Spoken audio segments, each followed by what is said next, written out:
Assalamualaikum warahmatullahi wabarakatuh. Saya Tira Primadi Astuti Panuao dengan NIM 4134-23049 akan mempresentasikan dengan judul Integrasi Iman, Islam, dan Ihsan menuju manusia seutuhnya, yaitu Ihsan Kamil.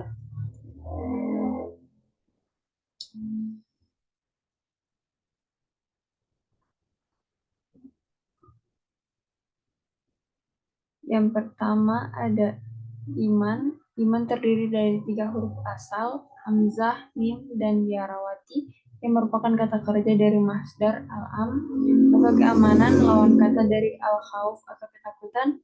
Iman mengandung arti ketentraman dan kedamaian kalbu, yang dari kata itu pula muncul kata al-amanah atau bisa dipercaya, lawan kata al-khianah atau khianat atau ingkar. Sedangkan secara bahasa, iman merupakan pengakuan hati. Sedangkan secara syara tertuang dalam sabda Rasulullah SAW, yang artinya iman itu bukan dengan angan-angan, tapi apa yang sudah mantap di dalam hati dan dibuktikan kebenarannya dengan amalan. Yang kedua ada Islam.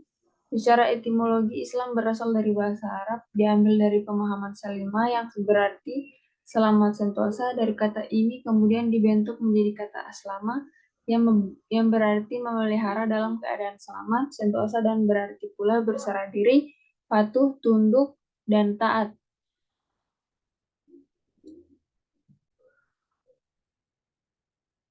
Dari kata aslama ini dibentuk kata Islam atau aslama yuslimu, Islaman, yang mengandung arti sebagaimana terkandung dalam arti pokoknya, yaitu selamat, aman, damai, patuh, berserah diri, dan taat.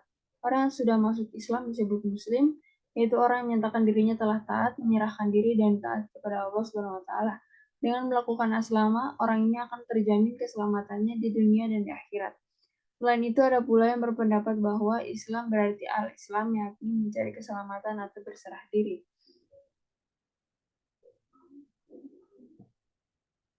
Yang ketiga ada ihsan, yang berasal dari kata hasana yuhsinu, yang artinya adalah berbuat baik, sedangkan bentuk masdarnya adalah ihsanan, yang artinya kebaikan. Berikut ini adalah mereka yang berhak mendapatkan ihsan. Yang pertama ada ihsan kepada orang tua, yang ketiga ihsan kepada kerabat karib, yang ketiga ihsan kepada anak yatim dan fakir miskin.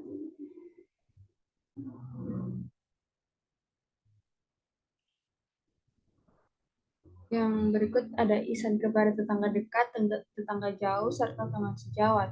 Ada ihsan kepada ibnu sabil dan hamba sahaya. Ada ihsan dengan perlakuan dan ucapan baik kepada manusia. Ada ihsan berlaku baik kepada binatang. Kesimpulannya, ihsan adalah prestasi puncak dalam ibadah, muamalah, dan akhlak.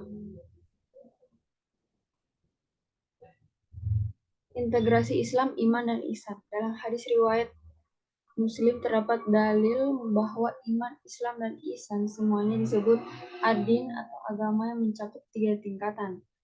Yang pertama, tingkatan Islam. Di dalam hadis tersebut, ketika Rasulullah SAW ditanya tentang Islam, beliau menjawab, Islam yaitu hendaklah engkau merefleksikan tiada yang patut disembah kecuali Allah Subhanahu wa Ta'ala, dan sebenarnya Muhammad adalah utusan Allah Subhanahu wa Ta'ala. Hendaklah engkau mendirikan sholat, mengeluarkan zakat, berpuasa di bulan Ramadan, dan mengerjakan haji jika kamu mampu. Dari situ kemudian dirumuskan bahwa Islam itu terdiri dari 5 rukun. Jadi Islam yang dimaksud adalah amalan-amalan yang lahiriah yang meliputi syahadat, sholat, puasa, zakat, dan haji. Yang selanjutnya disebut dengan rukun Islam. Yang kedua ada tingkatan iman. Selanjutnya saat Nabi ditanya mengenai iman, beliau menjawab, hendaklah engkau beriman kepada Allah Subhanahu wa Ta'ala, beriman kepada para malaikatnya, kitab-kitabnya, para utusannya, hari akhir, dan hendaklah engkau beriman kepada qadar dan qadar. Jadi iman yang dimaksud adalah mencangkup perkara batinia yang ada di dalam hati. Dari sini dapat dipahami bahwa Islam diartikan sebagai amalan-amalan anggota badan, sedangkan iman diartikan sebagai amalan hati yang berupa kepercayaan dan keyakinan terhadap ajaran Islam yang tercakup dalam rukun iman.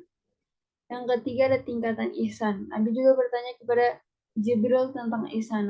Nabi bersabda, yaitu engkau beribadah kepada Allah Subhanahu wa taala seolah-olah engkau melihatnya. Namun jika kamu tidak dapat beribadah seolah-olah melihatnya, sesungguhnya dia melihatmu.